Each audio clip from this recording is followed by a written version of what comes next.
باپ کا انتقال حضور کے اس دنیا پہ قدم رکھنے سے پہلے ہی ہو گیا تھا. ابھی شکم مادر میں تھے کہ حضرت عبداللہ کا انتقال ہو جاتا ہے. در یتیم پیدا ہوئے. 6 سال کی عمر میں ابوا کے مقام پر ریت کے ٹیلے آئے تو وہاں سیدہ آمنہ کی طبیعت خراب ہو گئی، اور پھر لمحے بھی زندگی کے آخری ہیں.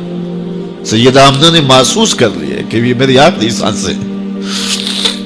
سیدہ پاک نے حضور کے سر پہ ہاتھ رکھا اور روتے ہوئے کہا کہ بیٹا، ہر نئی چیز نے پرانا ہو جانا ہے، ہر باقی نے فنا ہو جانا ہے. میں بھی جا رہی ہوں. وَذِكْرَ بَاق وَوَلَدْتُ طُهْرًا، لیکن میرا ذکر نہیں مٹے گا، اس لیے کہ تیرے جیسا ستھرا بیٹا چھوڑ کے جا رہے ہیں. یہ آخری لفظ تھے سیدہ پاک کے کہ سیدہ آمنہ سلام اللہ علیہا کا انتقال ہو گیا. خیر، حضور ماں سے لپٹ گئے. امی آپ آگے بولتی نہیں ہیں، لیکن خاموش ہو گیا تھا چمن بولتا. حضور نے وہیں پھر اپنی ماں کی تدفین کی. تدفین کے بعد ام ایمن کے ساتھ سواری پر بیٹھ جاتے ہیں اور چمٹ جاتے ہیں ام ایمن کے ساتھ، اور وہ جا کے حضرت عبد المطلب کے سپرد کر دیتی ہیں. تو حضرت عبد المطلب حضور کو آغوش میں لے کے بڑا روئے اور ام ایمن سے کہا کہ میرے اس بیٹے کا تم نے خاص خیال رکھنا ہے. اور پھر انہوں نے اتنا خیال رکھا کہ میرے حضور فرمایا کرتے تھے، ام ایمن میری ماں کے بعد میری ماں ہے. 2 سال کے بعد حضرت عبد المطلب کا بھی انتقال ہو گیا. ابن حشام کے یہ لفظ سینہ چیرتے ہیں کہ جب امیر قریش کا جنازہ اٹھا تو سارا مکہ جنازے کے لیے امڑ آیا، لیکن لوگوں نے 8 سال کے ایک بچے کو دیکھا جو دیواروں سے لپٹ لپٹ کے رو رہا تھا. آج یہ سہارا بچھن گیا تھا. پھر چچا کی کفالت میں آئے.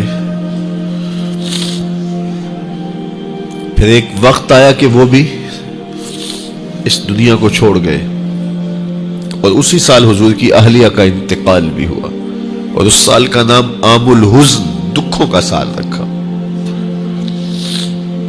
اہل مکہ نے جو سلوک کیا وہ کسی سے بھی مخفی نہیں ہے. پتھر مارے، گڑھے کھودے، کانٹے بچھائے، اجریاں ڈالی، اپنے گھروں کے کوڑے لا کے حضور کے گھر کے سامنے رکھ دیے.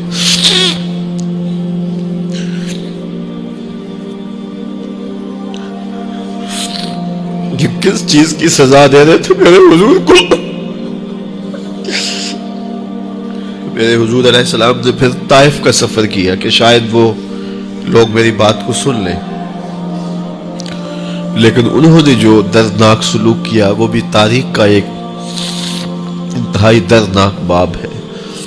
انہوں نے اوباشوں کے ہاتھوں میں پتھر دیے، اور جس راستے میں میرے حضور نے گزرنا تھا ان کو اس راستے پہ کھڑا کر دیا اور کہا ان پہ سنگ زنی کر. اور وہ آقا کریم پہ پتھر مارتے، حضور کے پاؤں پہ پتھر مارتے. آقا کریم علیہ السلام پاؤں اٹھاتے تو وہ دوسرے پاؤں پہ مارتے. پھر حضور شدت درد سے بیٹھ جاتے تو ان کے 2 گھنٹے دائیں بائیں سے آگے بڑھتے اور حضور کو کندھوں سے پکڑ کے اٹھاتے، پھر سنگ باری کرتے.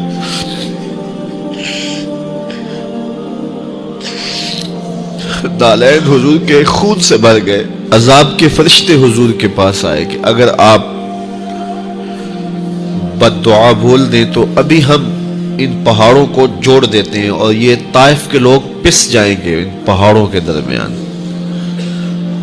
آسمان سے پتھر اتریں گے، ان کے سر کچل دیے جائیں جنہوں نے آپ کو دکھ دیے. اب صحابہ جو ساتھ تھے انہیں بھی شدید آرزو تھی کہ حضور ان کے لیے بد دعا کریں، انہوں نے بڑا دکھ دیا. تو پھر حضور کے ہاتھ اٹھ گئے. صحابہ کا خیال یہ تھا کہ ابھی حضور کی زبان کھلے گی اور بد دعا کے لفظ نکلیں گے اور یہ پیس دیے جائیں گے.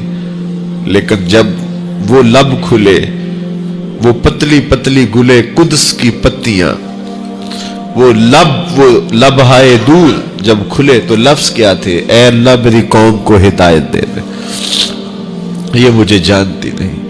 اور کہا کہ مجھے ان کی نسلوں سے ایمان کی توقع